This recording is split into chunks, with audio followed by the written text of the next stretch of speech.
Hi everyone, it's Sabby. Welcome back to my channel. Thank you for your interest and support. Please subscribe to my channel if you have not already. And if you'd like advice on any issues you are facing, please send me your questions at dearsabby24@gmail.com. Now let's start with today's questions. The first one, what should you do for a parent who has dementia and is usually quiet and doesn't interact? And how can I connect with them? I want to say that my heart goes out to you. I know what it's like to have a parent with dementia. It's very sad and challenging to watch a parent go through this. You pretty much lose them mentally and emotionally before losing them physically. So it's very difficult. So to answer your question, you can show them family pictures. You can take them on walks.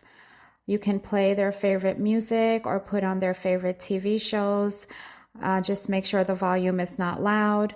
Nature videos on YouTube would be nice. Also, if you have pets such as fish or birds, it would be nice to place them where your parent has a clear view of them. Just make sure they are placed high enough so your parent cannot reach them. Some ways you can connect with them is through touch, like holding their hand, putting your arm around them, making eye contact, smiling. Also use short and simple sentences. Ask simple yes or no questions. Be patient with them and give them time to respond. Most importantly, be gentle, kind, and patient.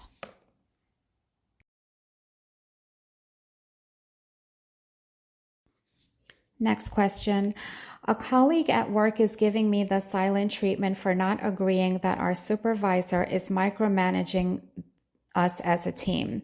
It's a shame because I thought I was friends with this specific colleague. How do I deal with the silent treatment when I work with someone? I feel that's a minor reason to give someone the silent treatment over. It's also very unprofessional. I feel bad that you consider this person a friend. Unfortunately, friendships sometimes end over petty things. I would either have a talk with this person and ask them why they feel the need to treat you this way over a disagreement about the supervisor. And if they are still bent on their position, I would let go of the friendship and only communicate with this person if it is work related. What's something you can do for Mother's Day when the person you love like a mom isn't your mom and lives far away? I would send a handwritten letter and tell her how special she is to me and why, and probably send her flowers or a gift basket. A few days ago, I witnessed a car accident on my way to an appointment. Someone died and others were injured. The police are asking for additional information. I'm deciding whether or not to come forward. My friend says let it be, someone else will come forward as there were others there. My family says they would want someone to speak up if they saw something. I want to say something, but I just don't want to have to go to court or anything like that. What should I do? You should do the right thing and speak up, especially in a situation where it costs someone their life. If you or a loved one was a victim of an accident, I'm sure you would want someone to speak up for you or your loved one. And even though there were other witnesses, you shouldn't assume that they will come forward. They may be thinking the same way your friend is. But either way, I would definitely speak up, and so should you. In need of advice, what would you do if your husband's best friend's wedding is just a couple weeks after a C-section?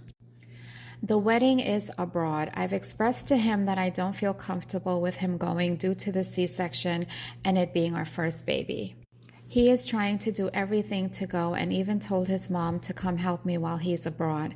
I've explained to him I don't feel comfortable having his mom assist me in the night to go to the toilet and other tasks that I may find difficult due to pain. My parents are staying 2 weeks to support just before and after birth, but aren't able to stay for the dates of the wedding. If the wedding was in the same city or just outside, I wouldn't have a problem with him going.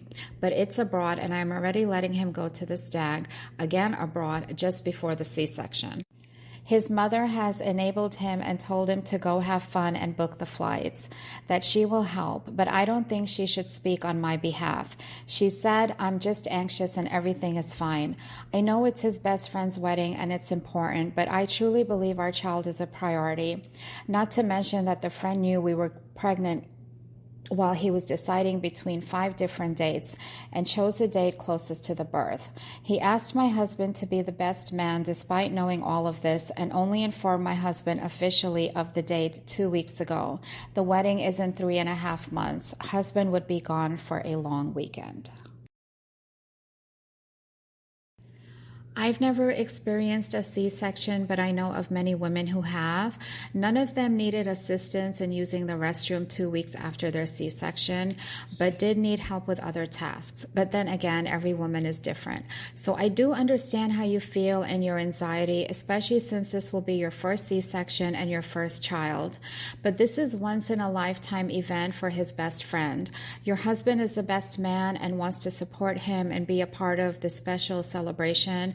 I think your husband was also very thoughtful for asking his mother to help you and that she is willing to do so. Plus, it's just a long weekend. So taking all this into consideration, I personally would be fine if my husband went to the wedding. And I also think it's unfair for you to feel that your child is not priority if your husband does go. He will be there with you and your baby during the first 2 weeks, and he will be there when he returns. It's just a few days. At some point, maybe you can go on a special weekend trip and leave him with the baby. This is all for now, and today I would like to end with a quote by Nelson Mandela. Quote, "It is in your hands to make a better world for all who live in it." End quote.